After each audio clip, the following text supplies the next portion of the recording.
శ్రీగురుభ్యో నమ. హరి ఓం. బ్రహ్మనాడి ప్రేక్షకులకు నమస్కారములు.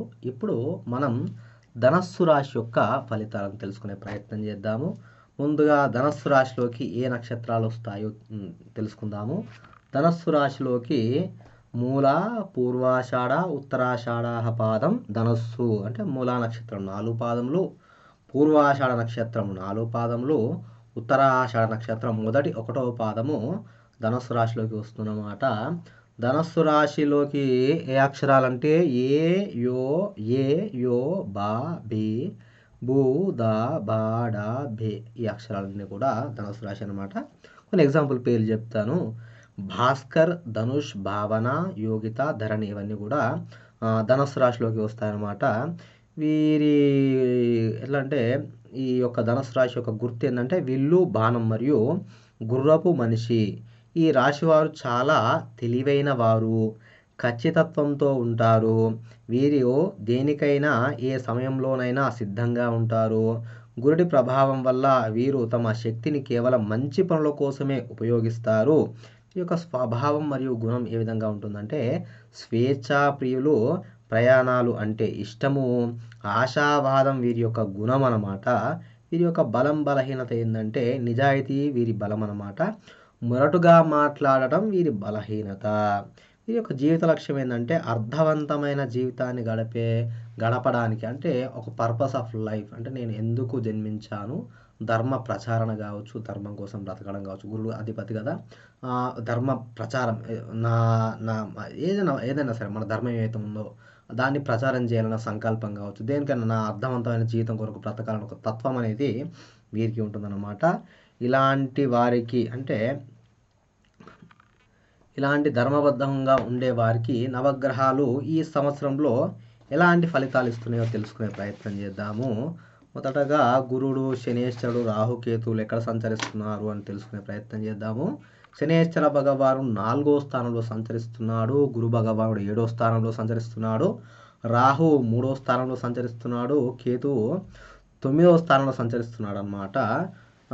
మీకు శనేశ్వర భగవాన్ 4వ స్థానం, దీన్ని అర్ధాష్టమ శని అంటారు. అర్ధాష్టమ శని వల్ల ఎలాంటి ఇబ్బందులు కలుగుతాయంటే ముఖ్యంగా అమ్మగారికి అనారోగ్యం కావచ్చు, వాహన ప్రమాదములు జరగవచ్చు, కొత్త ఇల్లు కొనబోయి దాంట్లో ఇరుక్కునే అవకాశం ఉంటుంది. అదేవిధంగా ఏదైనా సరే మనకు ఇల్లు కావచ్చు, అమ్మగారికి కావచ్చు, స్థిరాస్తుల విషయంలో మన అంటే బ్రదర్స్ సిస్టర్స్తో గొడవలు రావచ్చు. ఇలాంటి సమస్యలు అనేటివి ఉండే అవకాశం ఉంటుందన్నమాట.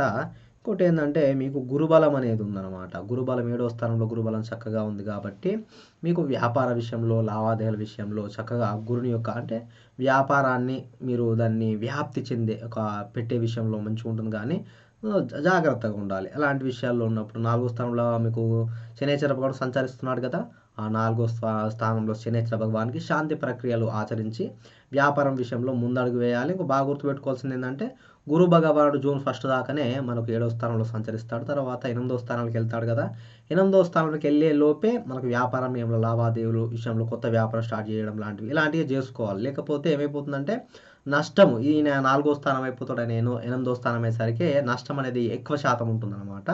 అదేవిధంగా రాహు 3వ స్థానంలో ఉండడం వల్ల పరాక్రమము, జయము, అన్నదమ్ములతో సపోర్ట్ ఇలాంటివి చాలా అద్భుతంగా కలిసి వస్తాయన్నమాట మీకు.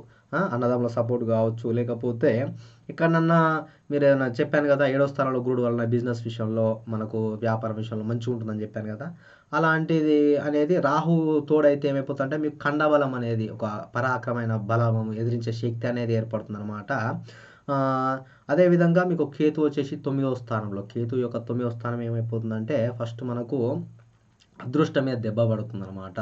కేతు 9వ స్థానం సంచారం అనేది అంత మంచి అనేది కాదనమాట. కేతు ఏం చేస్తాడంటే ఏదైనా పని చేద్దాం అనుకుంటే ఆ పనిలో తెలియకుండానే ఆ అదృష్టం అనేది ఉండకుండా చేస్తాడనమాట. కాబట్టి మీరు 100% మీ ఎఫర్ట్స్ పెట్టినా కానీ మీకు ఆ పని అవుతలేదు అంటే మాత్రం, కావట్లేదు అంటే మాత్రము మీకు శనేశ్వర భగవాన్ ఫలితాలు అర్థమైపోతుంది. ఎందుకంటే తెలుస్తుంది మీకు పక్కన వాళ్ళు చేస్తున్నారా, అంటే గవర్నమెంట్ నుంచి ప్రాబ్లం వస్తుందా, పక్కన వాళ్ళతో వస్తుందా, ఫ్రెండ్స్ నుంచి వస్తుందా, రిలేటివ్స్ నుంచి వస్తుందా అర్థమవుతుంది. కానీ కేతు అర్థం కాదనమాట. ఒక మాయ, ఒక దేవత ఆగ్రహానికి గురవుతా అంటారు కదా, ఈ దేవతకు మనం చేసుకునేది ఉండే, ఆ దేవత మొక్కేది ఉండే, ఇలాంటివి ఉంటాయి కదా, అలాంటి ఒక తత్వం అనేది కేతువు మీకు సృష్టించే అవకాశం ఉంటుందన్నమాట.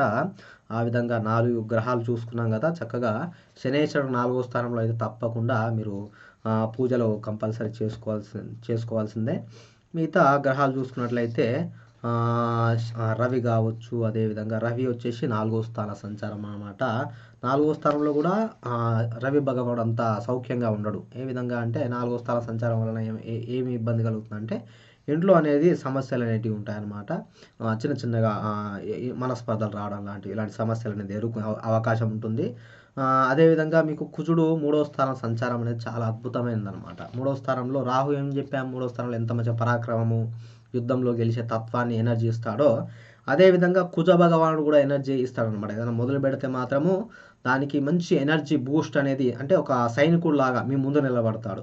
మీరు ఏదైనా చేయండి నేనున్నానన్నట్టు మీకు భరోసా అనేది దొరుకుతుందనమాట. కాకపోతే కొద్దిగా శనేశ్వర స్వామి వారి మీద, కేతు గ్రహం మీద దృష్టి పెట్టుకొని మీరు ఏదైనా పనులు మొదలు పెట్టాలంటే ఆచితూచి చూసి మొదలు పెట్టుకోగలరు. అదేవిధంగా బుధుడు 3వ స్థానంలో అంతా యోగకరంగా ఉండదనమాట. ఒకవేళ వ్యాపారం అయితే మాత్రం బుధ భగవానుడు కూడా చేసుకోవాలి బుధవారం రోజు. అదేవిధంగా బుధవారానికి చేసుకొని లేని పక్షంలో నెక్స్ట్ మంత్ ఏమైపోతుంది, బుధుడు మారిపోతాడనమాట. ఈ డేట్ నుంచి ఈ డేట్ వరకు, నెక్స్ట్ ఈ డేట్ వరకు బుధుడు ఇక్కడ ఉండడు. ఎక్కడ వేరే రాశిలోకి వెళ్ళిపోతాడు. ఇప్పుడు ఎక్కడ ఉన్నాడంటే బుధుడు మీకు కుంభరాశిలో ఉన్నాడు. కుంభరాశి నుంచి మీనంలోకి వెళ్ళిపోతాడు. మీనంలోకి వెళ్ళిపోయినప్పుడు మీరు ఆటోమేటిక్గా బుధ బలం మీకు వస్తుందన్నమాట. బుధ బలం వచ్చినప్పుడు మీరు ఆ టైంలో వ్యాపారం స్టార్ట్ చేసుకున్నట్లయితే కుజ బలము, అదేవిధంగా రాహు బలం మీకు సపోర్ట్ చేస్తుంది. అదేవిధంగా మీకు జూన్ తర్వాత మీకు గురుడు మారుతుంది. ఆలోపే మీకు 7వ స్థానంలో మీకు గురుని యొక్క బలం కూడా దొరుకుతుందన్నమాట. ఆ విధంగా ఆలోచన చేసుకొని ఏ గ్రహాలు ఎక్కడ సంచరిస్తున్నాయని చూసుకొని మీరు ఏదైనా పని నిర్వర్తించేటట్టు చూసుకోవాలి. అదేవిధంగా శుక్ర భగవానుడు వచ్చేసి 4వ స్థానం సంచారం అనేది కూడా చాలా మంచిదన్నమాట. ఇప్పటిదాకా మనకు శనేశ్వర భగవానుడు, అదేవిధంగా సూర్య భగవానుడు కల్పించే దోషములు అనేటివి కొద్దిగా శుక్ర భగవానుడు తీసేసే అవకాశం ఉంటుందన్నమాట. కొద్దిగా గొడవలు అయినప్పటికీ కూడా అది శాంతియుతంగా మళ్ళీ మంచి వాతావరణం కలిగే అవకాశం ఉంటుందన్నమాట. ఈ విధంగా గ్రహస్థితి అనేది ధనుసు రాశి వారికి ఉందన్నమాట. ఎక్కడైతే లోపాలు ఉన్నాయో చూసుకొని చక్కగా వాటి శాంతి ప్రక్రియలు చేసుకోగలరు. ఈ వీడియో కొద్దిగా మీకు నచ్చినట్లయితే లైక్, షేర్, సబ్స్క్రైబ్ చేసుకోండి. ఇంకా శుభం భూయాత్.